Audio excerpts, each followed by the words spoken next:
Good day everyone, we are the group 2 and we are assigned to report our topics which are the biomechanics and the musculoskeletal disorder. But first, let's have the biomechanics. So what is biomechanics? Biomechanics is the science of measuring the amount of force put on the muscles and joints of people when working in different positions. So ang biomechanics kuno is usa siya ka science wherein nag-measure siya sa force nga gi-apply sa muscles o sa joints sa tawo nga nag-perform sa lain-lain nga posisyon. Adding more, ang biomechanics is nagtuon ni siya unsaon paggamit sa mga muscles, sa joints ug sa bones aron nga maka-perform og lihok or trabaho ang tawo. So nag-focus ni siya unsaon pag-analyze sa forces nga ma-apply sa atong lawas sama sa tension, pressure ug stress ug unsaon kini nga makaapekto sa ato ang performance ug sa safety. So for example, if mag-alsa ta og butang. So ang biomechanics magtuon kung asa nga muscles ang mogamit og kusog, pila ka force ang needed og unsa nga posisyon ang pinaka safe aron malikayan nato ang injury. The primary goal is to design workplaces that aligns with human physical capabilities. By understanding biomechanics, ergonomics can reduce physical strain, prevent injuries like musculoskeletal disorders, and boost productivity and worker satisfaction. So through understanding biomechanics, makahelp ni siya sa ergonomics wherein ma-reduce ang physical strains, ma-prevent ang mga injuries sama sa musculoskeletal disorders, ug ma-improve ang productivity ug worker satisfaction. So for example, if mag-design ka og workstations nga sakto ang height sa table, so dili mas stress ang imuhang likod ug ang imuhang kamot, so mas comfortable ka ug mas paspas ang imuhang trabaho. So natay two types of movements or categories of motion nga gistudihan sa biomechanics. So kini siya is nag-focus ni siya sa lihok sa lawas ug pag-analyze sa forces sa muscles, sa joints, sa bones, depende kung ang imong lawas is stationary or kanang static or active ba siya or dynamic. So first, let's have the static. So static, holding one object or body part in one position for an extended period. Example, standing or sitting in a parking booth or at microscope. So ang static biomechanics is nag-focus siya sa mga lihok wherein ang tawo is magpabilin siya sa usa ka posisyon sulod sa dugay nga panahon. So for example is ang paglingkod sa parking booth or sa pagkanang barog sa microscope. So kinahanglan man siya mag-hold og usa ka posisyon nga makapuwersa sa ato ang joints og muscles. So mo na siya ang static. So ari na punta sa dynamic. So dynamic is an activity created by rhythmic contraction and relaxation of the muscle. Example, walking. So ang dynamic biomechanics is naghisgot siya sa mga lihok nga nag-involve og rhythmic contraction og relaxation sa muscles. So for example is ang paglakaw or ang pagjogging diin ang lihok nimo is permi na ay kauban nga pagbend og pag-stretch sa muscles. So mo na siya ang dynamic biomechanics. We have two principles of biomechanics forces acting on the body. These are external forces and internal forces. Let's have first the external forces. So like gravity and the weight of objects lifted or pushed create pressure on muscles and joints. So from the word external, so gawas. And then forces, mga puwersa. So meaning, mga puwersa nga gikan sa gawas sa lawas, such as gravity and kanang gibug-aton sa mga butang nga ato ang gialsa or ginapush. So kini nga external forces is makahatag ni siya og pressure sa ato ang muscles og joints nga wherein kailangan ta nga mag-amping sa ato ang trabaho. And then let's have the internal forces. So it refers to the tension generated within muscles and bones to counteract these external forces. So from the word internal, so sulod.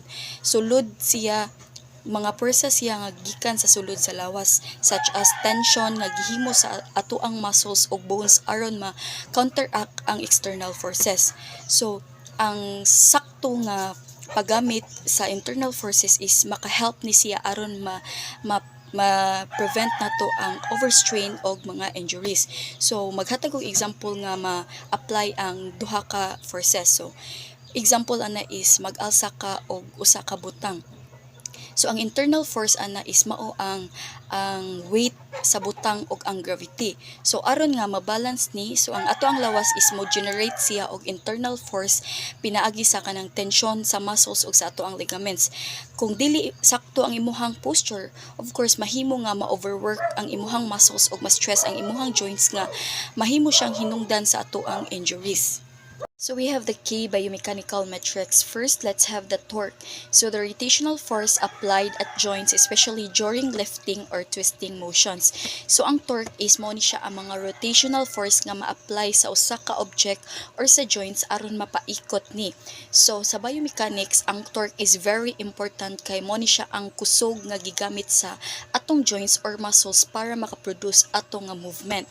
Kanang most especially sa pag-lift, sa pag-twist o sa pagbalance. So, in simple terms, ang torque is mo ni siya ang mga kusog nga gigamit aron nga makapa-rotate, makapa-twist ta og usa ka butang. So, let's have the range of motion. So, the extent to which a joint can move critical for determining safe motion limits. So, ari na pud ta sa range of motion. So, mao ni siya ang mga sukod kung unsa kalayo ma-move ang ato ang joints sa lawas. So, importante ang mga lihok nato nga magpabilin ta sulod sa safe range aron ma-prevent nato ang mga injuries. So, for example, ana sa pagkanang kuan abot ta og taas nga butang. So, kung dili sakto ang imuhang range of motion, so mahimo nga ma-overstretch ang imuhang shoulder. So, mo na siya. So let's have the center of gravity. So maintaining balance and stability depends on proper alignment of the body's center of gravity. So ang center of gravity kuno is mao ni siya ang balance point sa ato ang lawas. So kung sakto ang imuhang alignment sa center of gravity, so mas dali siya ma-maintain ang balance og ang stability bisan pa og kanang mag-alsa ta og mga bugat nga trabaho or maghimo ta og bugat nga trabaho. So for example is if mag-lift ka og usa ka bugat nga box, so ang pag-shift or pagbalhin sa imong center of gravity is makahatag ni siya sa atoa og disgrasya. So moving on to the applications of biomechanics in ergonomics. So first, let's have the workplace ergonomics. Workstations are designed to reduce strain. For instance, adjustable chairs and desks prevent poor sitting posture, while footrests support blood circulations. So ang workplace ergonomics is mo ni siya ang mga workstations nga gina-design aron ma-prevent ang strain sa lawas. So for example, ana is providing adjustable chairs o kanang mga desk. So makatabang ni siya sa sakto nga sitting posture. So while ang footrest is makatabang siya sa ato ang circulation sa dugo para sa mga naglingkod og dugay. Then arita sa manual material handling. So biomechanics study how workers lift and carry heavy loads. So proper techniques and lifting aids are introduced to reduce pressure on the spine and lower back. So ang manual material handling is mao ni siya ang pagtuon kung giunsa, pag-alsa or pagbitbit sa usa ka bugat nga butang aron like ma-prevent ang stress og sa atong spine o sa atong lower back. So ang biomechanics is nagtudlo ni siya sa sakto nga posture sa paggamit sa ato ang tiil og paglikay sa pagduko gamit ang ato ang likod. So let's have the workplace injury protection. Identifying risk factors like excessive force, awkward posture, or repetitive tasks allow the implementation of ergonomic interventions. For instance, introducing tools that requires less force minimizes strains. So ang workplace injury protection is mo ni siya ang pag-identify or pag-analyze sa mga risks such as kusog nga force, awkward posture, or mga repetitive tasks. So best example ana is ang paggamit og ergonomic tools nga mas gamay siya og required nga force nga makahelp nga malikayan ang overstrain. And the next we have the sports and rehabilitation ergonomics. So in sports, biomechanics ensures athletes maintain optimal performance while avoiding injuries. So in rehabilitation, braces or orthotics are designed to support proper posture and movement during recovery. So sa sports kuno, ang biomechanics is mag-analyze siya sa lihok aron like mas maayo ang performance o malikayan nato ang mga injuries. So in rehabilitation naman, ang pag-design og mga braces or orthotics is makatabang siya sa sakto nga posture sa atong lihok samtang nga mag-recover pa ta. So let's have the tools and techniques in biomechanical analysis. First, let's have the motion capture system. High-tech cameras track body movements, creating a 3D model to analyze motion patterns. For example, they can study how a worker lifts a box to identify improper techniques. So ang motion capture system is mao ni siya ang mga high-tech cameras aron matrack ang lihok sa lawas ug ma-analyze sa 3D model. So for example ani is kung mag-alsa ta og box, so ang motion capture is makatabang ni siya sa pag-track ug pagtudlo sa sayop sa pamaagi sa pag-left nato. And then let's have the force plates and sensors. So this measures the forces exerted when walking, running, or performing tasks. For instance, force plates help determine how much pressure a person puts on each foot. So, ang force plates and sensors is gigamit ni siya aron masukod ang force nga ma-exert sa ato ang lawas such as sa paglakaw or sa pagdagan. So, for example, ana if maglakaw ta, so makatabang ang force plates nga masukod kung unsa ka evenly distributed ang pressure sa ato ang tiil. Next is tools and techniques in biomechanical analysis. First, ergonomic assessment tools. The RULA, or Rapid Upper Limb Assessment, evaluates upper body strain caused by repetitive tasks. Like for example, when you are lifting a heavy object repeatedly. So the rule of RULA, or the Rapid Upper Limb Assessment, is to evaluate the upper body strain caused by repetitive tasks. Second, the REDA, or Rapid Entire Body Assessment. It examines risk in whole body during dynamic movements. So the rule of REDA is to examine the possible risk during the dynamic movements or when you're doing a task. Next is simulation software. Digital tools like CAD software simulate work environments to test and improve designs before implementation. It is clear to understand what is the rule of CAD software. And now, let's proceed to the force and torque analysis. Problem number 1. A worker lifts a box weighing 20 kg. The box is held 50 cm away from the spine. Now, calculate the torque exerted on the worker's lower back. The concept. Torque is the rotational force about a pivot point. It is calculated as torque.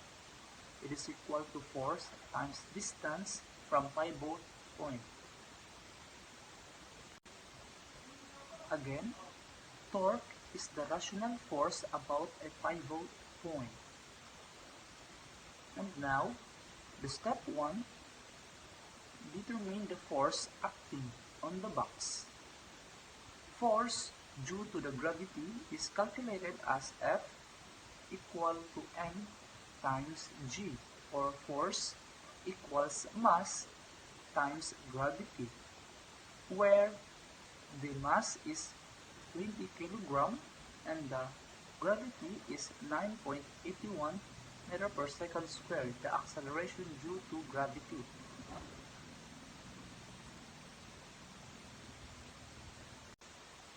So, the force equals to 20 kg times 9.81 meter per second squared is equals to 196.2 Newton.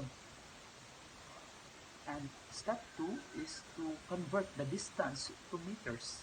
The given distance is 50 centimeters, which we convert to meters. So 50 centimeter is equivalent to 0.5 meter. And now, let's calculate the torque. Using the formula for torque is torque is equal to F times D, or torque it is equal to force times distance.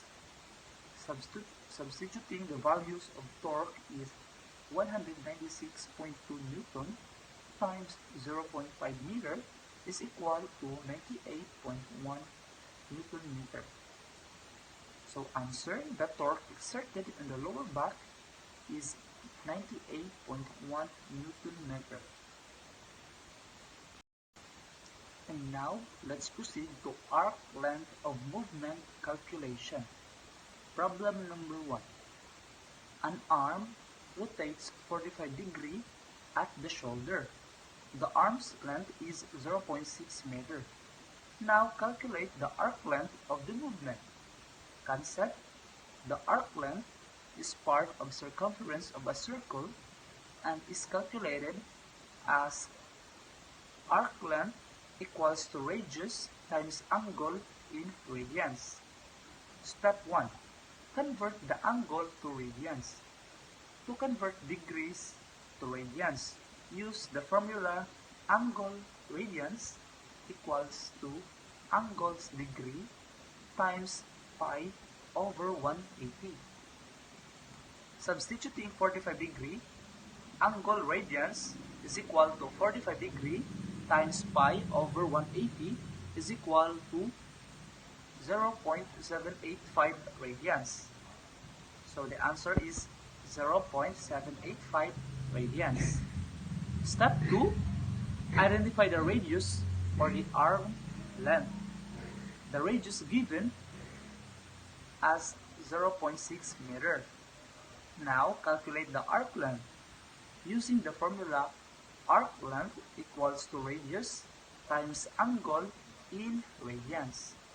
Substituting the values, arc length equals to 0.6 meter times 0.785 radians is equals to 0.471 meter.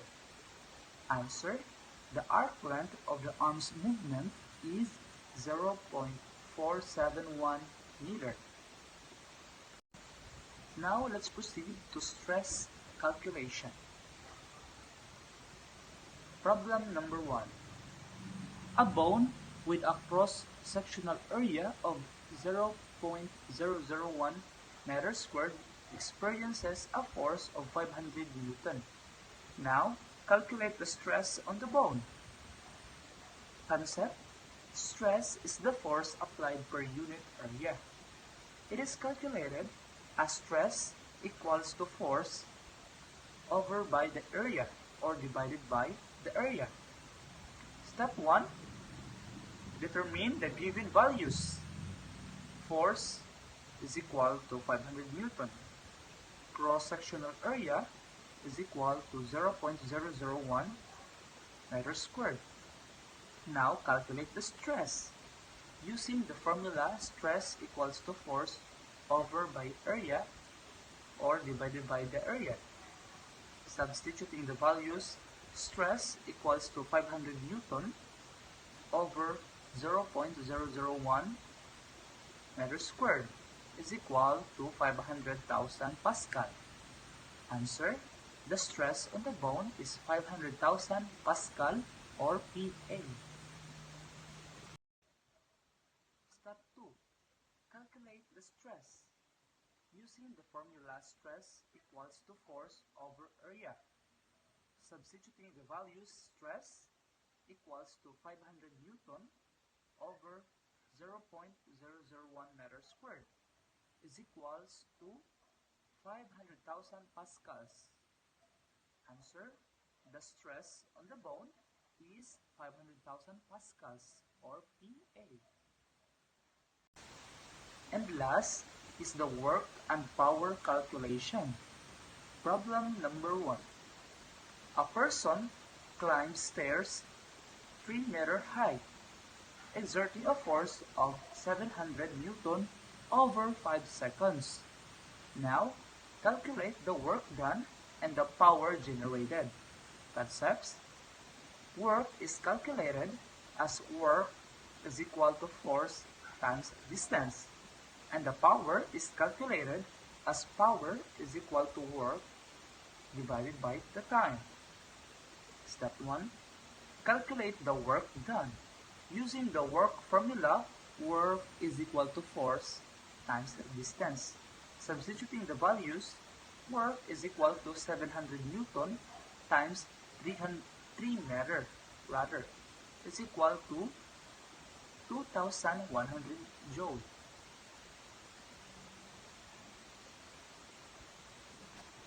Step 1. Calculate the work done. Using the work formula, work is equal to force times distance. Substituting the values, work is equal to 700 Newton times 3 meters is equal to 2,100 joules. Step 2. Calculate the power.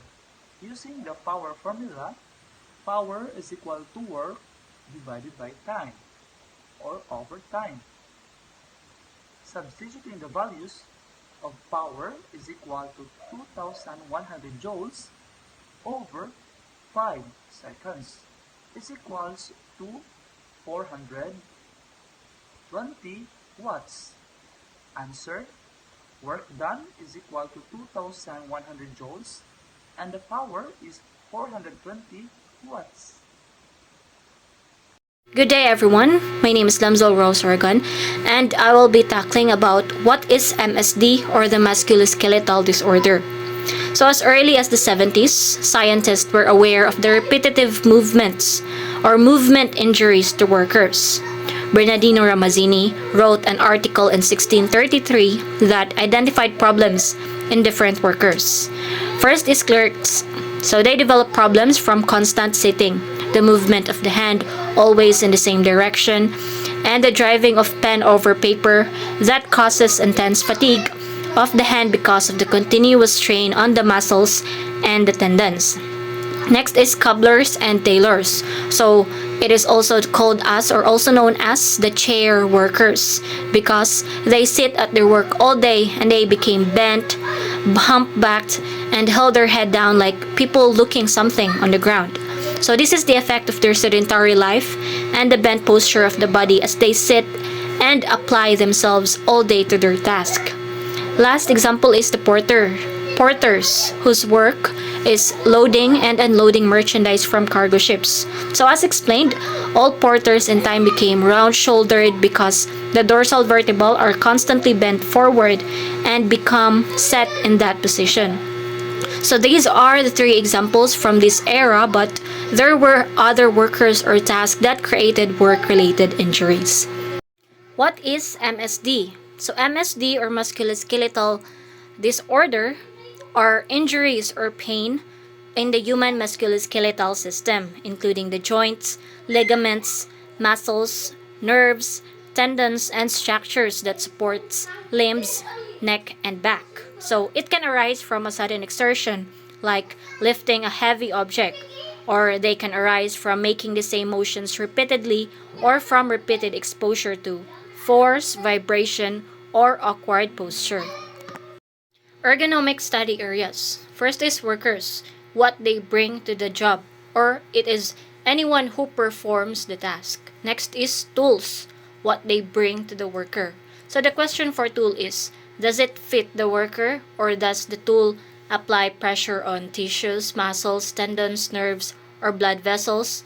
Or does the tool vibrate to the body or any part of the body? Next is task, what the workers must do. Poorly designed tasks such as those requiring personnel to repeatedly place their bodies or extremities in awkward position can cause problems.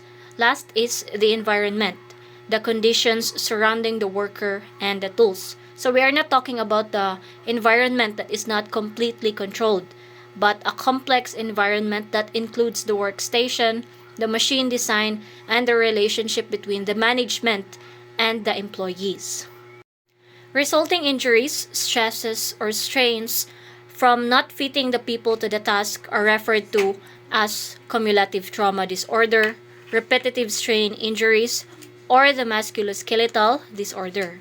So MSD do not include injuries caused by slips, trips, falls, or other similar accidents. So they can differ in severity from mild periodic symptoms to severe chronic and debilitating conditions. How serious MSD or the musculoskeletal disorder? So MSD account for 1/3 of all lost day injuries each year.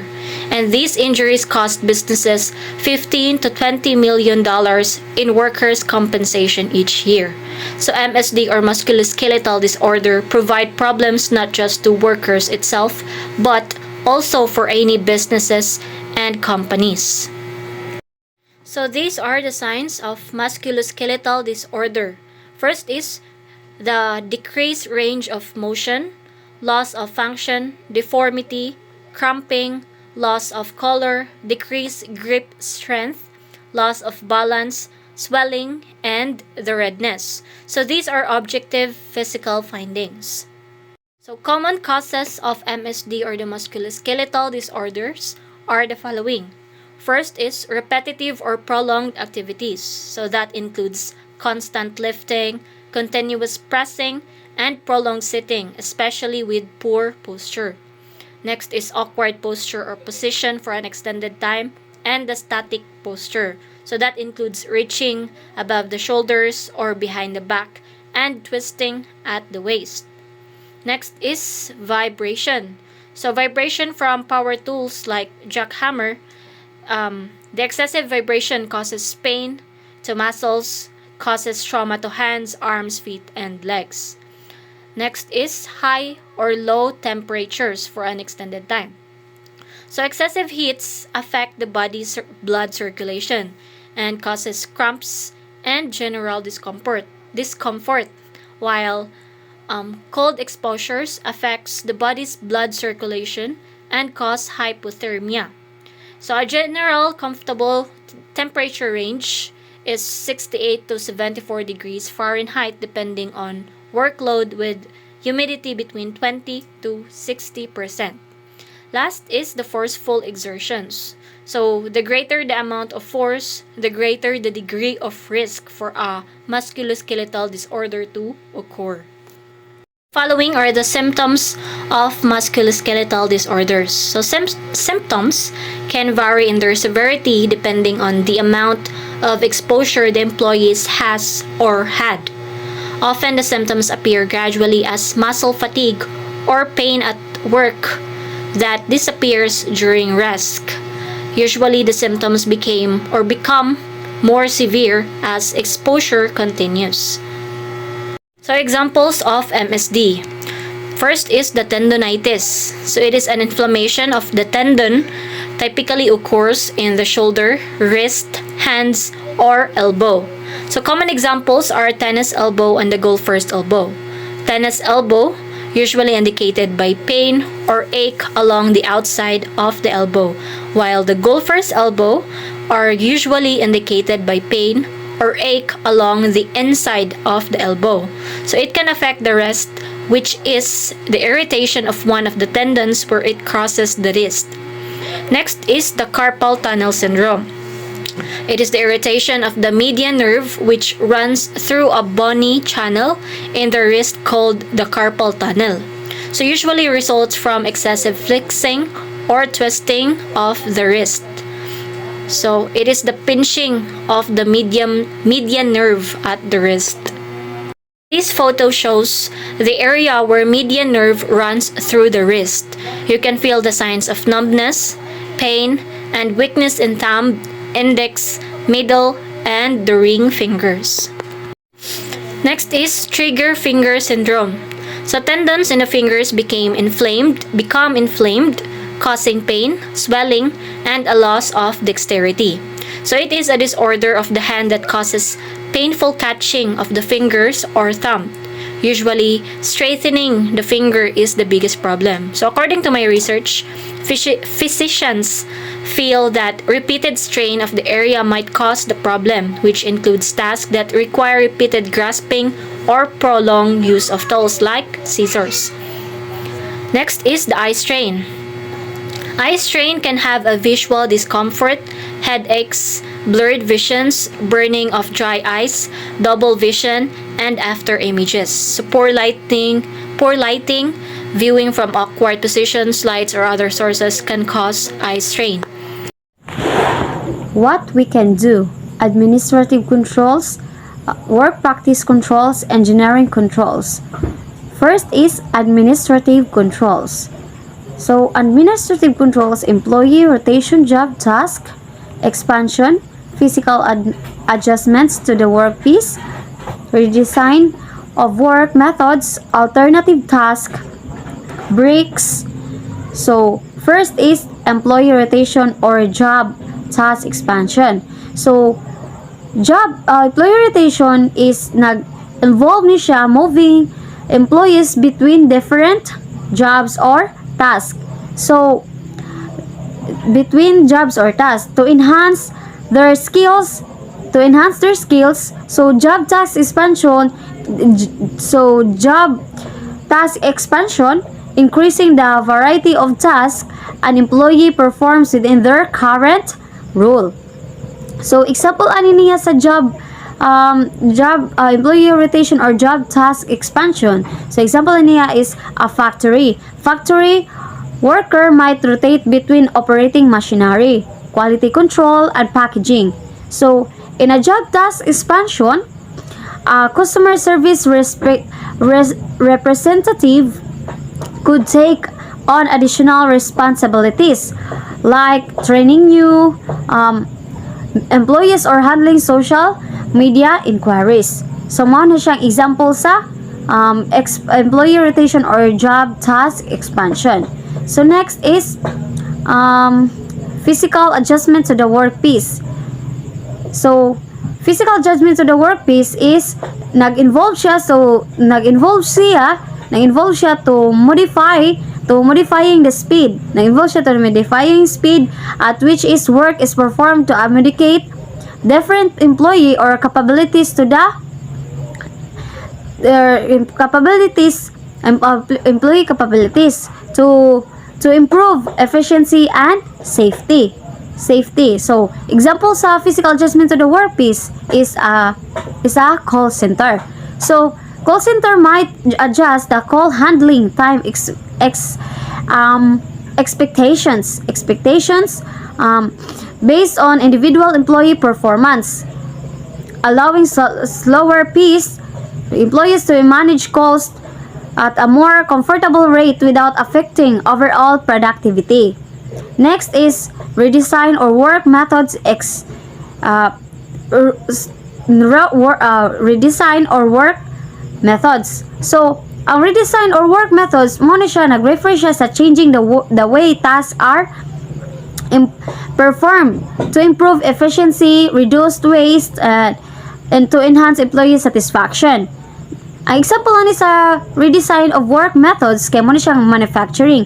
Ang manufacturing company might implement lean manufacturing principles, recognizing the workflow to minimize unnecessary movements and streamline processes, thereby reducing production time, enhancing work comfort. So next is alternative tasks. So ang alternative tasks nag-provide siya employees with different tasks for responsibilities that they can switch to. So often to reduce monetary or to adapt to changing work demands. Muna siyang alternative task. Then ang example sa alternative task muna siyang office. An office employee who typically handles data entry could also take on a project coordination task during peak times. So allowing for a valid work experience and preventing burnout. So then last is breaks. So breaks is muna siyang scheduled pauses during work to help employees. So rest and recharge, leading to the improved focus, productivity, and overall job satisfaction. So ang example ani niya sa breaks is ang warehouse. So, a warehouse may implement a 15-minute break every 2 hours. So, allowing workers to rest and hydrate, which can improve their performance and reduce fatigue-related errors. Muna siyang example sa mga breaks. So, ang kani siyang mga practices, nag-enhance di siya sa mga employees satisfaction, productivity, and workplace efficiency. So, mao na siya. Next is work practice and controls. So, work practice and controls is first is safe and proper work techniques and produces training and physical conditioning period.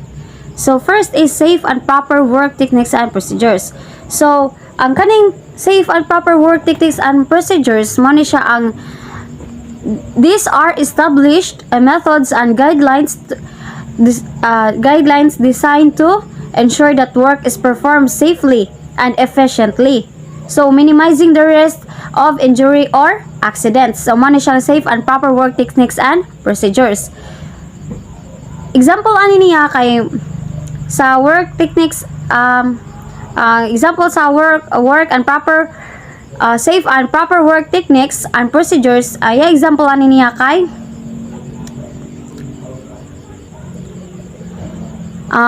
construction site. So mo na siya example sa safe and proper work techniques and procedures. Mo na siya example is construction site. So in a construction site, workers are trained to wear personal protective or equipment or PPE. So like helmets, gloves, and safety glasses. So nagfollow po siya sa procedures such as securing ladders properly before use and ensuring scaffolding is stable to prevent falls. So next is training. Training is nag-involve siya to providing employee with the necessary knowledge and skills to perform their jobs safely and effectively. So, this can nag-include po siya both in initial training, nag-include po siya both initial training for new employees and ongoing training for current staff. So, example sa training, kay mo ni siya ang healthcare facility. So, a healthcare facility may conduct regular training sessions on emergency procedures such as CPR and first aid kit. So that CPR and first aid, so that all staff are prepared to respond effectively in case of an emergency. So next is physical conditioning period. So ang physical conditioning period mo na siya ang nag-refer to siya sa designated period where employees engage in physical exercises or activities to improve their strength, flexibility, and endurance, helping them perform their jobs more safely and effectively. Mo na siya ang physical conditioning period. So ang example sa physical conditioning period is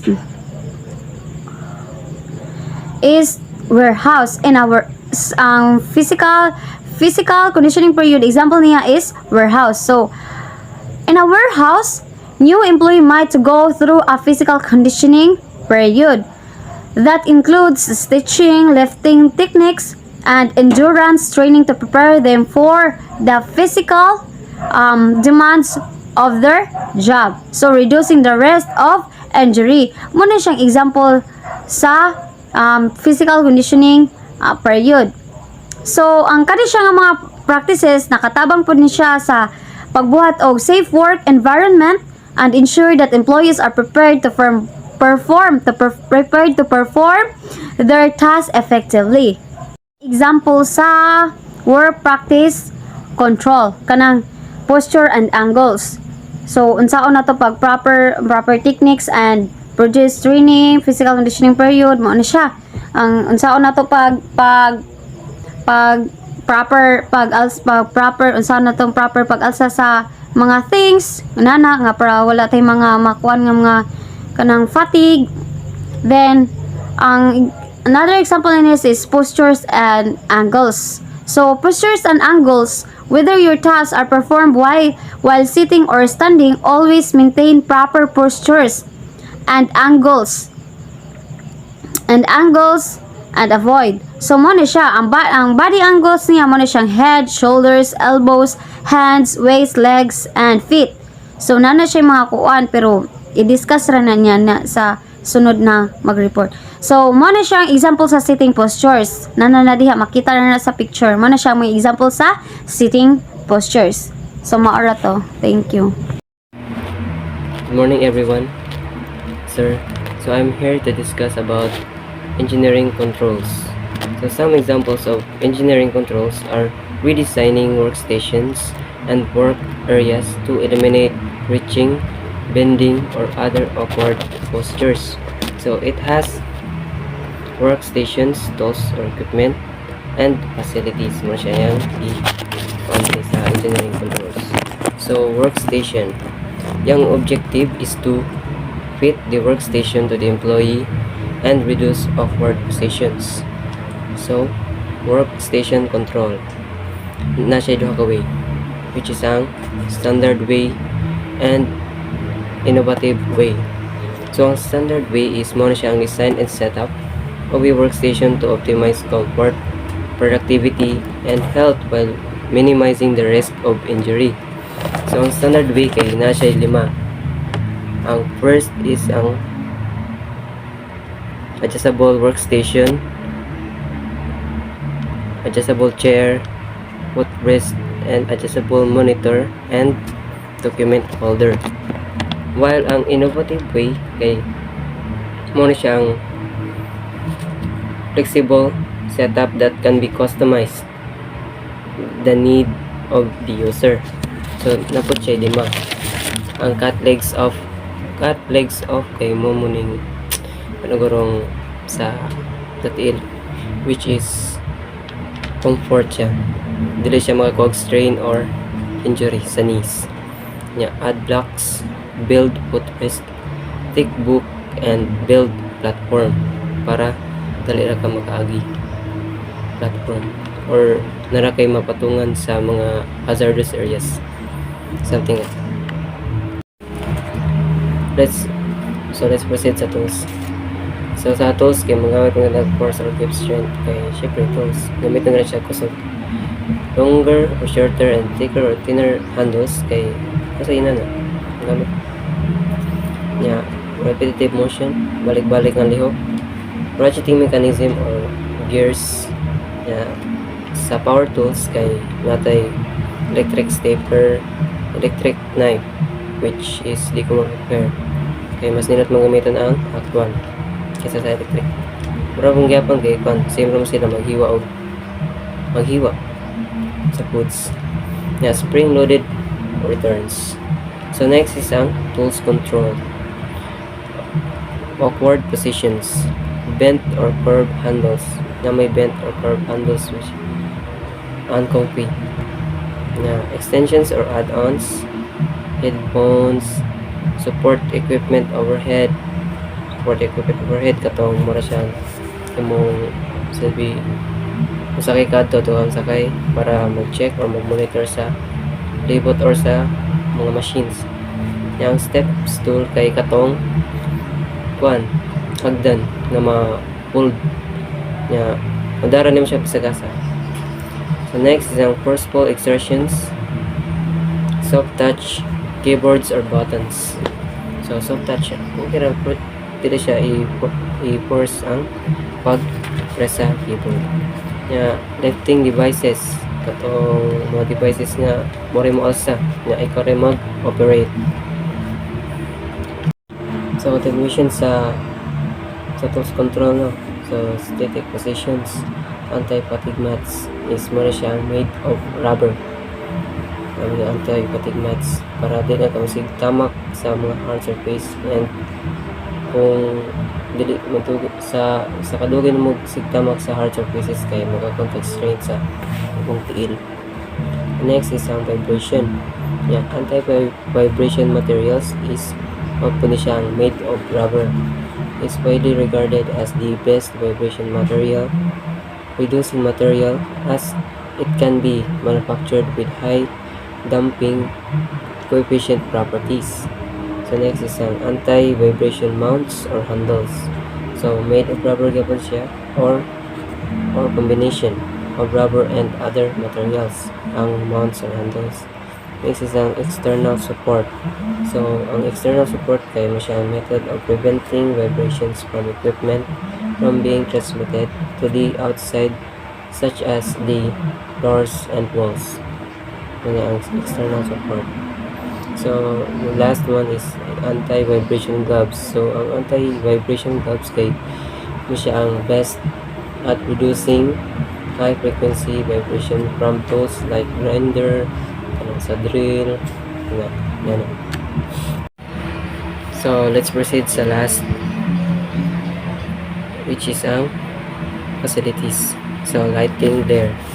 Ang lighting glare refers to the discomfort or difficulty in seeing that occurs when there is an excessive amount or uncomfortable amount of light kanang nanubranas kahayag or mayag.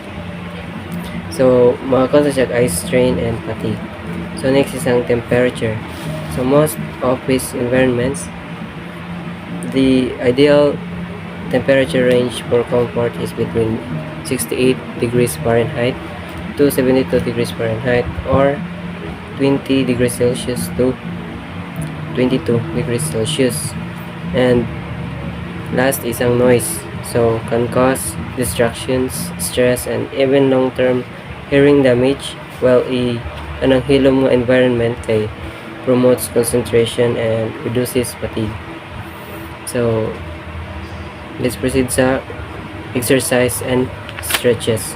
So these are exercise or stretches that can be performed at your workstation, home, just about anywhere. So exercise is sa eye comfort exercises. First is ang blinking. So second is yawning, kanang maghuyab ta.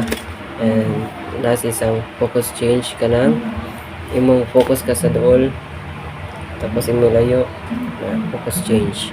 Sa next is ang eye palming. So while seated, brace elbows on the edge of the desk. Let weight fall forward. Cup hands over eyes and close eyes.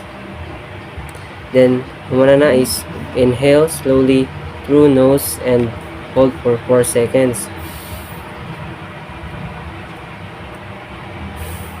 Then continue deep breathing for 15 to 30 seconds. That's all for Saka. Next stretches is to improve your postures, and it can be reduce your pain and stiffness. So you need to first air towards your shoulder like this, then reach up and touch top of head with palm to hold and titled position like this. Then hold on 5 to 10 seconds, then repeat it and revise. You can repeat it 2 to 3 times. Peak corner stretch is first steps is stand at a corner about a foot away from the wall with your forearms at opposite sides of the corner. Then your 1 foot should be forward. Then your elbows should be slightly below your shoulder height.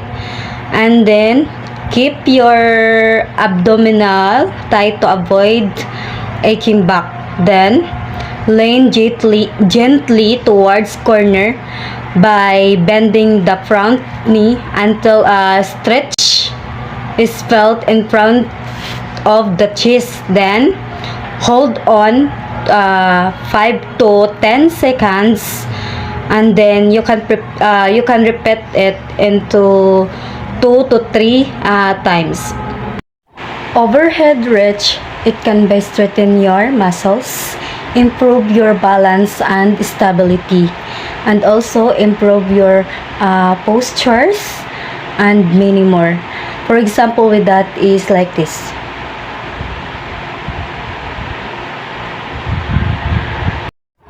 Shoulder pinch is also help your straighten your muscles, improve your posture, improving your stability, and reducing rotators cuff issues. Shoulder shrug is kaparehas na rin siya sa shoulder pinch. Kaya na siya maka-kuan siya, maka-strengthens your muscles, reduces your neck pain, and improve your performance, and also support heavy lifting. Chair rotation stretch is makatabang ni siya, especially sa katong nagtrabaho sa kanabitong company nga sige lang sila lingkod pila ka hours, so ilahang flexibility is kanang ilang stiffness sa ilang hip and tension is kanang kanang listen bitaw, og ilahang neck flexibility is kanang ilang mga stiff neck is malisen sad og ang joint health and muscles tensions. So next is arms behind back strength. So holds hands behind back and grabs hands together. So pull shoulder blades back and down.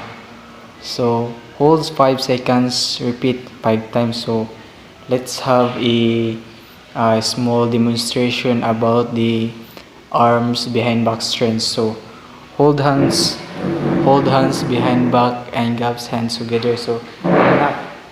So pull shoulder blades back and down. So i-hold mo og 5 seconds.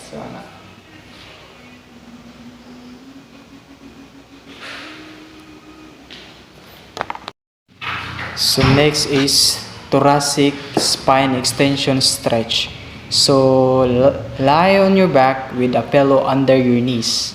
Place a firmly rolled towel under your shoulder blades across your upper back. So raise arms as you inhale, lower arms as you exhale, and hold a couple of seconds. Do this at 5 times. So you need to lay your back, then put some towel on your back portion of your shoulder, and then raise your arm and then stretch. As you raise your hand, you need to inhale, and as if you put your hand downwards, you need to exhale. So that's it. So next is prop ups or press ups. So lie on the stomach and either prop on a forearms or wrist are not compressed.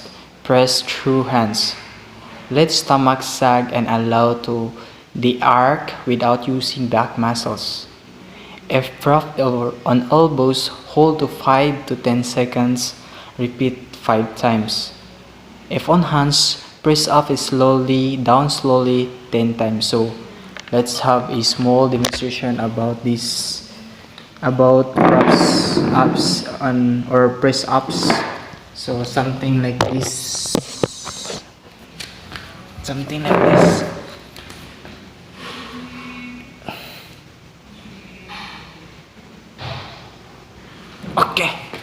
Okay. So next is foot rotation. So we are familiar about this kind of exercise. So the foot rotations, while sitting upright, slowly rotate each foot from the ankle 3 times in one direction. So they rotate, then rotate 3 times in opposite direction. So familiar na kita sa.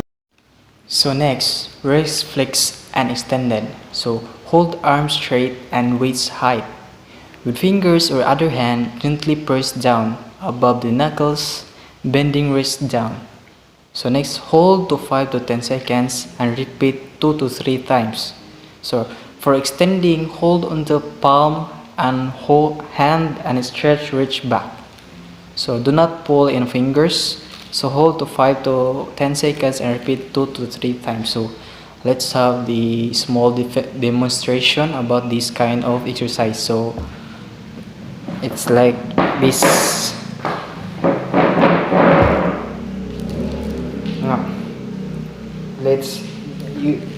just hold your palm and stretch.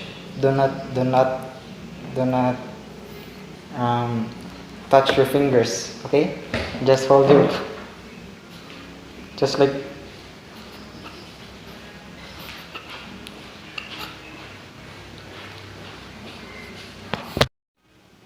So next is finger massage. So finger massage is a common exercise. Oh, it is not an exercise. So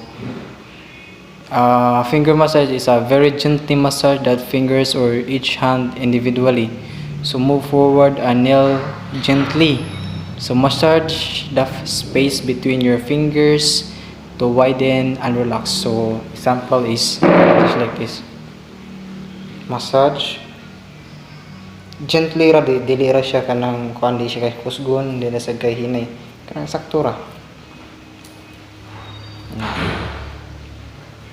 Because stretch nimo ang kuan rin mo mga fingers na. Okay. So lastly, we have the ergonomics program. So we have essential elements. So management, leadership, and employee participations. So next is hazard information and reporting. Next is job hazard analysis and control. Next is training. Then MSD management and a program evaluation. Thank you.